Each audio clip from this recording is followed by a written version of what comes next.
Chers téléspectateurs, merci de nous retrouver comme tous les jours dans cette tranche d'antenne consacrée à l'invité, cette émission qui, n'est-ce pas, se donne pour peine de vous apporter chaque jour un peu d'innovation dans votre quotidien en matière d'actualité au Cameroun. Et bien sûr, on parle d'énergie solaire au lendemain, il y a seulement quelques mois de la COP 21, où il fallait justement essayer de lutter pour ou contre le changement climatique, disons-le comme ça. Mesdames et messieurs, merci donc d'être cotés sur les antennes de Canal d'Info. Avec Monsieur Eboué Félix, on parlera d'énergie solaire, de panneaux solaires. Il est donc présent aujourd'hui. Bienvenue à vous. Merci, bonjour Monsieur Ossin. D'accord. Alors, Monsieur Félix Eboué, au regard de ce qui nous intéresse aujourd'hui, la problématique de l'électricité, la lutte contre le réchauffement climatique, qu'est-ce qu'on peut entendre par énergie solaire? Bon, l'énergie solaire, c'est un effet physique assez simple avec des cellules à base de silicium qui vont recevoir de la lumière sur une face et sur l'autre face produire de l'électricité. Ensuite, avec cette électricité, vous allez faire tous les usages de la électricité. Faire tourner des moteurs, vous éclairer, faire des congélateurs, tous les usages de l'électricité avec des panneaux solaires. Alors là, on voit aussi qu'il y a la notion d'économie d'énergie, la lutte contre, n'est-ce pas, les coupures intempestives d'électricité au Cameroun. Est-ce qu'aujourd'hui, la venue des panneaux solaires résout presque ces problèmes-là, ou bien de manière entière, les problèmes d'électricité au Cameroun? C'est de l'électricité, et dès l'instant où cette électricité est produite, on va avoir tous les usages de l'électricité. Je vous donne un exemple simple. Il y a des villages très isolés, comme à Bakassi, qui ont été construits, et en moins d'un mois, un village entier a pu bénéficier de l'électricité grâce à l'apport des panneaux solaires. Et donc, c'est un exemple qui peut être étendu à l'ensemble des villages de notre pays qui sont encore sans électricité aujourd'hui. En plus, c'est une électricité qui est gratuite une fois que le système a été installé et qui ne pollue pas, qui ne fait pas de bruit comme un groupe électrogène ou qui ne pollue pas l'atmosphère. Donc, ça nous met un peu en accord avec les objectifs de la COP 21 et les engagements que notre pays a pris de réduire les gaz à effet de serre. Et quand on sait qu'actuellement, du côté de New York, se tient le 71e sommet de l'Assemblée, la 71e Assemblée générale des Nations Unies. Et qu'au menu, justement, on parle de la mise en œuvre, n'est-ce pas, du plan de la COP20 ou bien des résolutions. Alors là, nous sommes dans un petit village du côté de Bakassi, Isangassi, c'est le nom? Isangele. Voilà, Isangele, voilà. Alors, c'est le Cameroun, du moins les pouvoirs publics accompagnés de vos perspectives, de vos idées, ont, n'est-ce pas, doté l'ensemble de la population des panneaux solaires. Aujourd'hui, est-ce que ce projet continue à fonctionner et comment s'est passée la mise en œuvre de ce projet?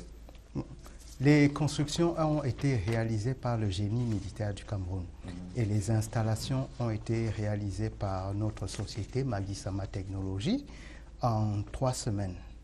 Donc en 3 semaines, ce village a été électrifié quasiment pour l'ensemble des 64 habitations par la pose de panneaux solaires en toiture qui permettaient d'alimenter chacune des maisons que vous voyez là pour les besoins domestiques d'éclairage, de télévision et le confort que peut apporter l'électricité.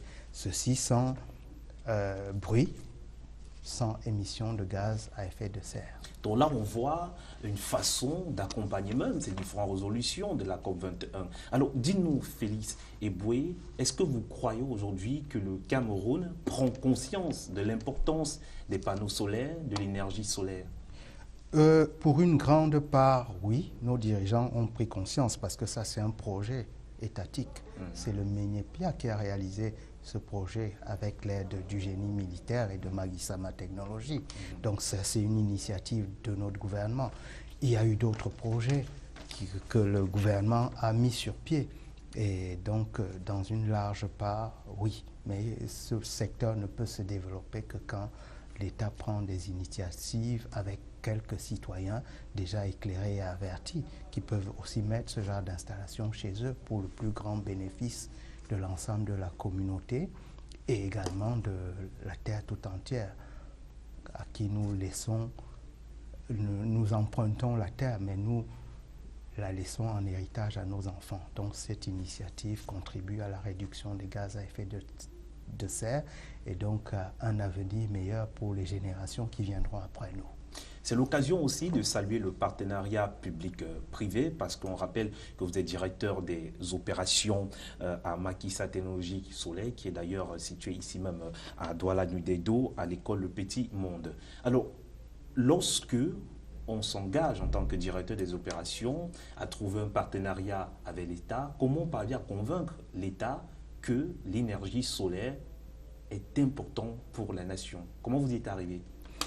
D'abord, par le raccourcissement des délais, la fourniture d'un matériel fiable, durable, parce que ces matériaux ont des durées de vie de plusieurs dizaines d'années.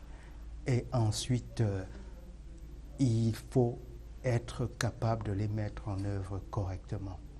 Donc voilà les certitudes que nous devons donner à ceux qui s'engagent dans les énergies renouvelables, un matériel fiable, mis en œuvre correctement, qui va leur rendre un service véritable sur des dizaines d'années. Vous voyez, il n'y a aucun élément mécanique, donc la durée de vie, elle est là, et ce sont des technologies éprouvées. C'est avec ces technologies qu'on envoie des satellites dans l'espace. Donc vous pouvez les mettre en œuvre chez vous, quelle que soit l'échelle de votre maison, pour avoir de l'éclairage de la télévision, dans vos centres de santé pour assurer la conservation de vos vaccins, ou pour votre communauté tout entière, pour lui assurer le confort de l'électricité. D'accord. Rapidement. D'accord. Alors, une fois qu'on a compris l'importance des énergies renouvelables, vous l'avez dit tantôt, et en tant que directeur des opérations, est-ce qu'il y a d'autres actions que Makissa Technologies Solaire est en train d'engager pour pouvoir approvisionner la population de Douala et ses environs? Il y a une ingénierie financière à mettre en œuvre parce que ce sont des technologies qui ont un certain coût. Et donc, à une certaine échelle, il faut mettre en place un mécanisme de financement. Certaines banques ont commencé à prendre conscience de cela et ont décidé d'accompagner certains de nos clients pour les hôtels, pour les hôpitaux, parce que de toute façon, dès qu'on a mis en place un bâtiment, ce bâtiment aura besoin d'énergie pour fonctionner. Donc certaines banques ont conscience de cela et accompagnent les clients pour le financement. D'accord. Alors, comment doit-on enseigner cela à cette jeunesse camerounaise qui se plonge au jour dans les nouvelles technologies, l'information et la communication? Et quand on sait qu'il y a un certain moment, dans le discours du chef de l'État, nous sommes en février, où il parlait de l'économie numérique, est-ce qu'on peut aujourd'hui faire un rapport entre cette énergie solaire que vous lancez aujourd'hui et cet appel de l'économie numérique avec une jeunesse qui est plongée mais qui semble un peu ne pas percevoir l'importance de tout cela? Oui, on peut faire des passerelles parce que ce sont des technologies pour lesquelles on a besoin de faire des calculs. Donc, il y a besoin d'une ingénierie financière, des outils informatiques. Ensuite, on a notre jeunesse qui a déjà un socle de formation assez large, mais il faut qu'ils se spécialisent là-dessus.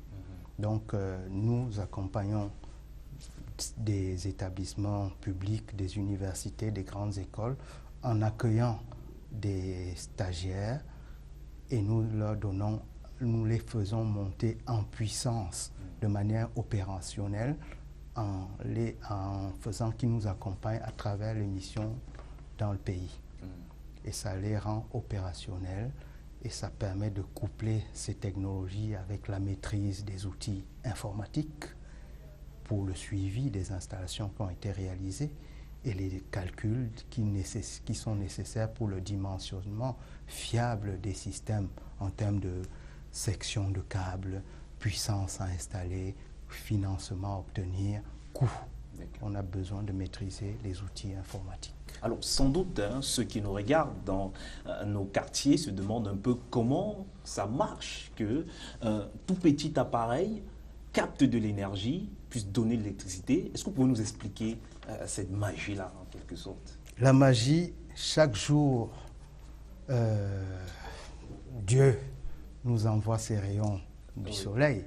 Et quand ces rayons de soleil vont frapper cette surface-là, de l'autre côté, ici, vous voyez, on a 2 bornes électriques.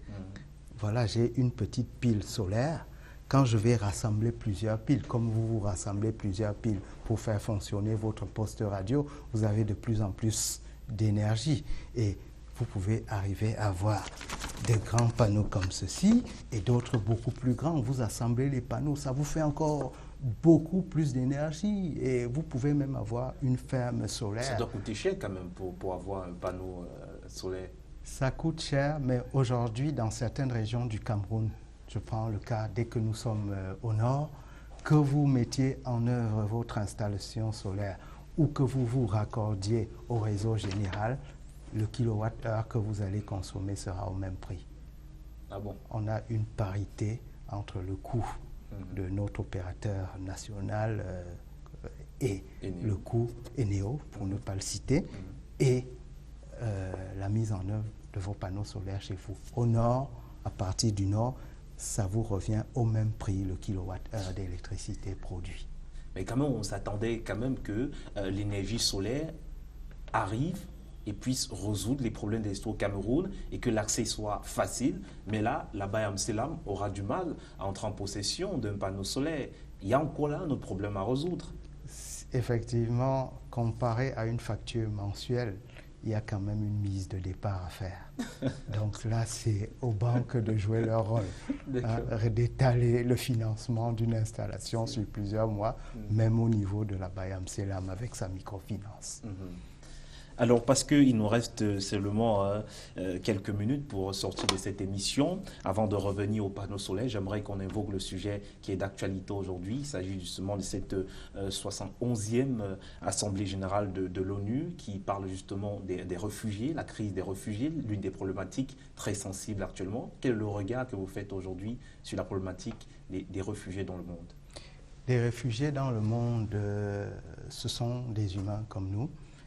Le problème des réfugiés est un problème global. Il doit être pris en compte de manière globale parce que tout pays du monde, un jour, peut se retrouver soit en situation d'accueillir des réfugiés, soit être à l'origine du départ de ces réfugiés vers d'autres pays.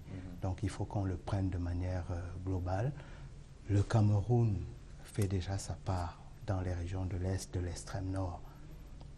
Et il faut qu'on travaille le problème des réfugiés à la source.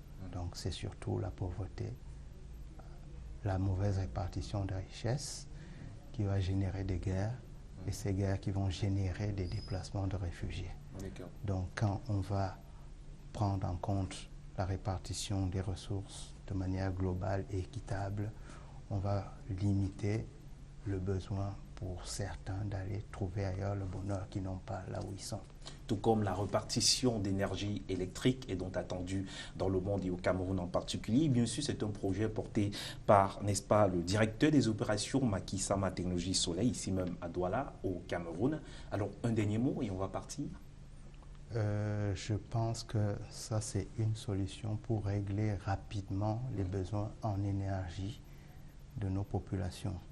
On aura beau faire de gros barrages, l'électricité des gros barrages ne pourra pas aller partout rapidement parce qu'il y a des réseaux de transport à construire. Mais avec l'énergie solaire, les énergies renouvelables, rapidement, très vite, une population peut avoir accès à la lumière. Très rapidement. Alors, c'est sur ces mots qu'on va mettre un thème à cette émission. L'invité d'aujourd'hui était Monsieur Eboué Félix, directeur des opérations à Makisama Technologies Solaires. Mesdames et messieurs, on se retrouve prochainement, demain, avec un autre invité, disons-le comme ça. Quant à vous, portez-vous bien et restez connectés sur les programmes de Canal 2 Info. Au revoir. Au revoir à vous. Au revoir, Monsieur Ossin.